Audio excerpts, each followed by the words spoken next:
Now, let me just say it again. It is World Youth Skills Celebration Week. The official day was yesterday, and I hope you did celebrate it. Or if you never heard of it, I hope now you do know it. All right. Now, let me just give you a couple of complaints that we do know exist within the local labor market. That the graduates who transition from our training institutions in the job market have to be retrained.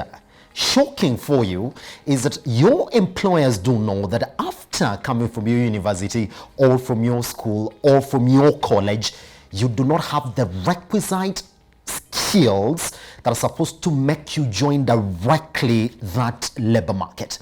Now you wonder therefore where the disconnect is. Funny is that there are people really known where the disconnect is, and they're trying to approach this issue from inside out as opposed from outside in.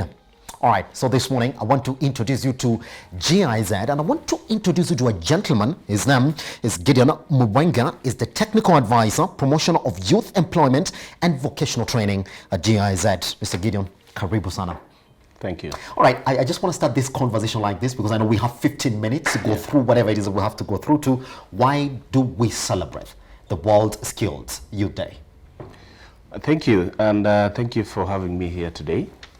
Yes, so the World Youth Skills Day is an important day because this is the opportunity, or it's a time when we are able to give the opportunity for the youths, or we are able to celebrate the opportunities that exist for the youths within the skills development space. They're able to showcase their skills, and the various partners and players within the sector are able to, propose the various ideas that they have put together in terms of trying to promote the opportunities for the youths around the world. Mm-hmm. I think we all know that skills development is a very important aspect for the youths, and youths are always a backbone of any country or any economy, and therefore it's just important to secure and have this special day to celebrate that opportunity for the youths. Fantastic. Do you think that this day is given the weight it deserves, especially here locally? Yes, it is. Yes. I mean, it is given that opportunity because I think you could see within this period, a lot of things have come up. We have had youths showcasing some of the skills and the talent that they have within even the informal sector, for example. So I think, yes, for me, I think it has been given that opportunity. And I mean, skills development is something that even for the country is something that we have started focusing on in the recent years. Yes. When we started with the TVET reforms, so you realize that it's an area that we are now giving a priority as a country, and I agree. Fantastic. Yeah. All right, so let's talk about GIZ. Yeah. Who are they? What are you trying to achieve locally? We're talking about bridging that gap that exists within skill and that graduate who comes from our training institutions. Thank you. So GIZ is a federal enterprise that supports the German government in achieving the objectives in international cooperation for sustainable development. And therefore, through the German Development Corporation in Kenya, sustainable economic development and promotion of youth employment is one of the focus areas, and where TVET and vocational training squarely sits in. So in Kenya, a new project, we have the German Development Corporation is running a new project called Promotion of Youth Employment and TVET. And this project is focusing on the goal is really to develop the preconditions for establishment of an employment-oriented cooperative vocational training scheme. Yes. So when I talk about cooperation vocational training scheme, that's a new training approach that borrows a lot of elements from the German dual training system. Yes. Where the industry and the institutions work very closely together in the implementation of vocational training. Yes. Interesting you should mention that, because I want to take you back to the Germans. Yes. What have they won in terms of understanding the bridge that exists between the training institutions and what the labor market needs? How are they approaching it differently from the way we're doing it here locally? Yes, I think we all know that the German dual training system is one of the most successful vocational training systems globally, and a lot of countries have been trying to adapt that model. So for them, they have really succeeded, and I think we all know that. I think there's always been all this talk about, the German machines and so on. So Yes. when you get to the country, you realize that the people, the technicians, the guys who are really doing this, people who have acquired skills through dual training system. Yes. So from that's why it was important for Kenya to be able to borrow some elements from that system and to see how we can be able to develop and improve the Kenyan vocational training system. Pretty much. Yeah. Now you're saying that whatever it is that you want to introduce, you're calling it a cooperative TVET. Yes. Through that, paint a picture for somebody listening to you this morning. What is a cooperative TVET then? Yes, thank you. So a cooperative training system, it's a TVET training system where the companies, we're talking about the industries, Yes. together with the TTIs or the training institutions, they work very closely in the implementation of the project. And I'll just give an example. In the project that we're implementing, which has 3 objectives, we are strengthening the capacities of 3 major entities. That is, 1, the companies, number 2, the TTIs, and number 3, the state vocational training institutions responsible for TVET. Yes. So why are we doing this? This is because when you look at a cooperative training system, it deviates a little bit from our traditional TVET system, where students go for attachment after training. So for cooperative training system, you find that the percentage or the duration of the practical training is 50%. So it's 50-50.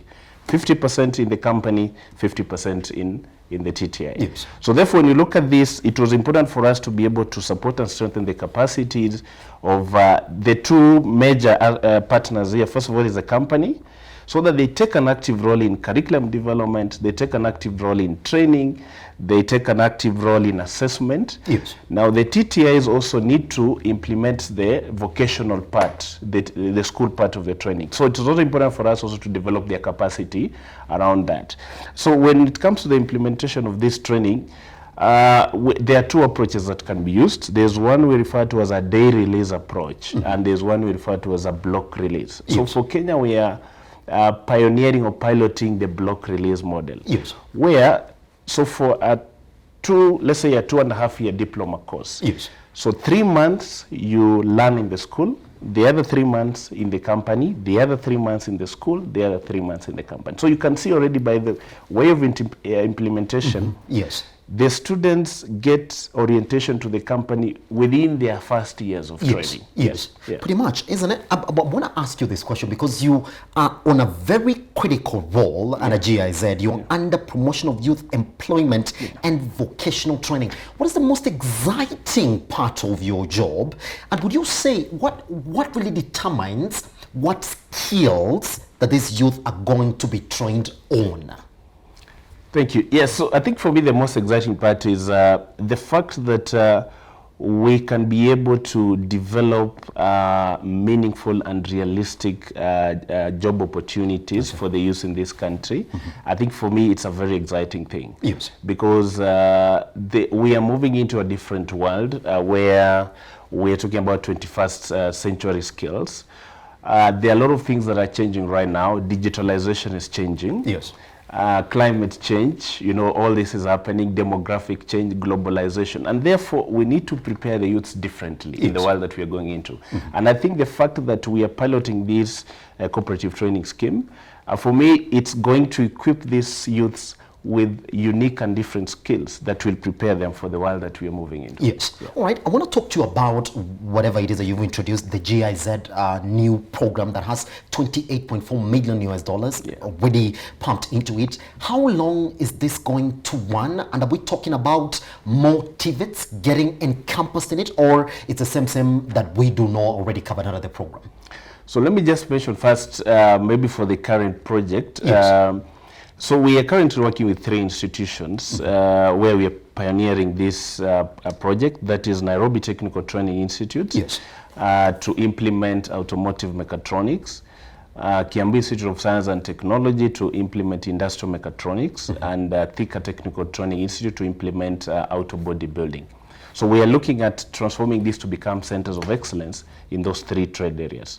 So to your question, yes, so we are running this first phase. Of course, there are a lot of lessons that we'll also draw from this. Yes. So we will utilize this, and of course working very closely with the government to be able to replicate this Yes. to other sectors, to other trades, and also to other institutions. Fantastic. So I agree, yes, we will want to expand that, we want to scale that up. Yes. Yes. All right. So, this is going to be my second last question as we clear up this conversation before now we get a clear picture of what our TVETs need and exactly what the program is in its entirety. Paint for me a picture of what you'd like to see under all the technical training institutes in the country. And I want to get your feeling. We do know that Kenya did upgrade a lot of training institutes into universities as well. How did that make you feel from somebody who understands exactly what we need now in terms of hands-on expertise in bridging this gap between training and skilled labor? Thank you for your question. So I think what I would want to see, and that's one of the things the German Development Corporation is currently doing and Yes. supporting in TVETs, Yes. is a very strong collaboration with the industry. So labor market orientation is a critical thing for the success of TVET institutions. Yes. And it's something that already, even as a country, we have already started moving towards it. Because we need to work or to operate in such a way that as the youths are going through the various vocational training school institutions, therefore the companies play an active role. They actually lead. We already know that through TVET SIDAC, for example, industries are taking part in development of the curriculum, but we want to see them getting involved more. Yes. And that is what the current project is actually focusing in. Because one thing we need to realize is that the needs within the companies are changing very fast. Yes. Very fast. And therefore, if we separate these 2 entities, it takes time before you learn through a TVET institution. By the time you get to the company, what you learned has changed. So even the technology that's being used has changed. So if these 2 entities are able to work together, and that's the direction we're actually getting into, therefore it means by the time these guys graduate from their institutions, then they already are ready to start working from day one. So, Yes. so what I can say for that is that yes, we are moving in the right direction. Pretty much. Yes. Lastly, therefore, in just 15 seconds, you have worked with this youth, you've seen them transition over the years, and you've worked with them already in the Yeah. program. Would you say that you've seen a succession rate from training to employment? Thank you. Yeah, so I think with the recent changes that are now happening, yes, Yes. I think that is really happening. There's a lot of transitioning that is now happening with the youth to employment, with Yes. the various initiatives like what we are doing as the German Development Corporation. Yes. This is also even going to increase and get more youths to the employment space, because I think that is the only point that we will say we are implementing TVET in a cost-effective way by making sure that these students, as much as they go through the TVET institution, they're able to transition to the labor market. Yeah. For us, I mean, our program, we are launching the first pioneer class in September Yes. this year. Yes. Of course, we are following the government direction on the opening of TVETs on that, but we are launching a pilot class. And probably as I conclude on that, I'll just ask the various youths that would want to take part in this pioneer class in the 3 trades. They can check with the institutions, that's Kiambu Institute of Science and Technology, let them Yes. check with Nairobi Technical Training Institute, let them contact Thika Technical Training Institute, and then they apply for the course, and then we will have the pioneer class. Pretty much. Yeah. All right. Now, that's Gideon for you. Remember, it comes from within GIZ, but it's looking at it from promotion of employment of youth. Now, let's know exactly, therefore, what needs to tick in our TVETs for us to say, yes, we do understand what the labor market needs from the TVETs. We take a short break. Once we come back, I introduce you another gentleman who's going to talk to us about that as well.